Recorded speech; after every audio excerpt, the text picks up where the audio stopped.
মাসের শিশু রিজিকের উপর নির্মম নির্যাতনের ভাইরাল ভিডিওতে চাঞ্চল্যের সৃষ্টি হয়েছে। আমদিয়ায় অভিযুক্ত চাচি পলাতক। বিস্তারিত বিশেষ প্রতিনিধির রিপোর্টে।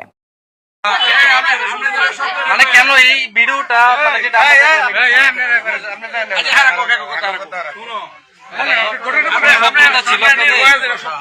আপনাদের কোনো শত্রুতা ছিল কিনা, বা বাচ্চা 2 মাসের বাচ্চার তোর কোনো অপরাধ নাই, কারণ কি এরকম করার এটা একটু বলেন। ভয় পান না, আপনি আপনার যেটা সত্যটা বলেন। কি হয়েছে, ঘটনাটা কি হয়েছিল? আপনি তো মা নাকি? আমি বাচ্চার বাবা। আপনি একটু বলেন ঘটনাটা কি আসলে? আসলে ঘটনা শোনেন, আমার বাচ্চা আলহামদুলিল্লাহ যে ভিডিওটা আসলে কিভাবে ভাইরাল হয়েছে এটা আসলে আমরা বলতে পারি না। আমার বাচ্চা কোনো ক্ষয়ক্ষতি হয় নাই। এই যে এটা প্রমাণ আপনারা দেখেন, আমার বাচ্চার কোনো পা কোনো কিছু ভাঙে নাই। আমার বাচ্চা পুরোপুরি সুস্থ আছে। কিন্তু আরেকটা ব্যাপার যেটা ওই যে পা যে মশলা দিচ্ছে আপনার ভিডিও যেটা দেখছেন, আসলে এটা কে বা কারা করলো এই বিষয়ে আমরা জানি না।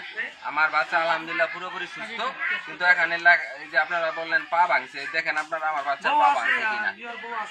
আমার বাচ্চার কোনো পা ভাঙে নাই, আমার বাচ্চা সুস্থ। ওই দিন কি হয়েছিল? ওই দিন মানে মূলত উনি কি আসছিল, বা ভিডিওটা কেন করান, এই ক্যামেরা কেন রাখা? আমার আরেকটা বাচ্চা আছে, তো আমি প্রায় মানে ওই দিন আমার শাশুড়িও বাড়িতে ছিল না, একা তো বাচ্চা আছে আরেকটা। আমি প্রায় সময় মানে এইভাবে ভিডিও অন করে আমি ওয়াশরুমে যাই। ওরে মানে আমরা বেশিরভাগই হসপিটালে ছিলাম, বাড়িতে আসছি মাত্র কয়েকটা দিন হয়েছে। তো জাস্ট আমি মানে আরেকটা বাচ্চা আছে দেখে আমি প্রায় সময় এই ভিডিওটা অন করে পরে আমি বাথরুমে যাই। তো আইসা ভিডিওতে কি পাইলেন? ওয়াশরুম থেকে আসার পর ভিডিওতে কি পাইলেন? ভাই এর পুরো পাওয়ার জন্মগত ইনফেকশন আছে, কাগজ আছে এর ভাই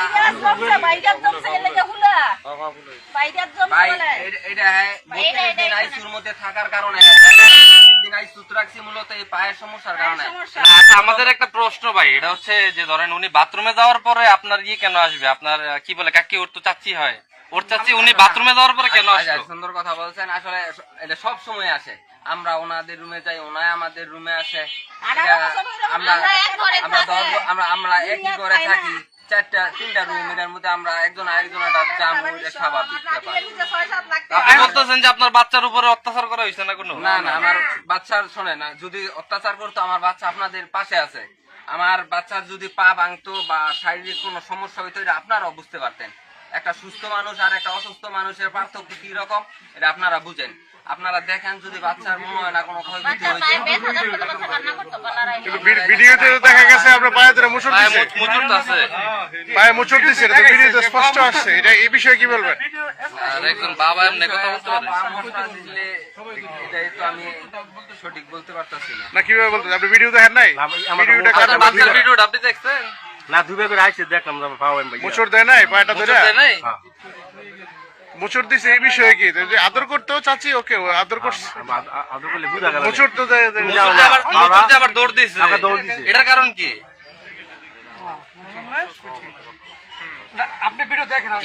এরকম হইলে তো ভাই বাবা মার উপরে মানুষ রাখবে না। আপনারা যেরকম কথা বলতেছেন মানুষ তো সিসি করবে।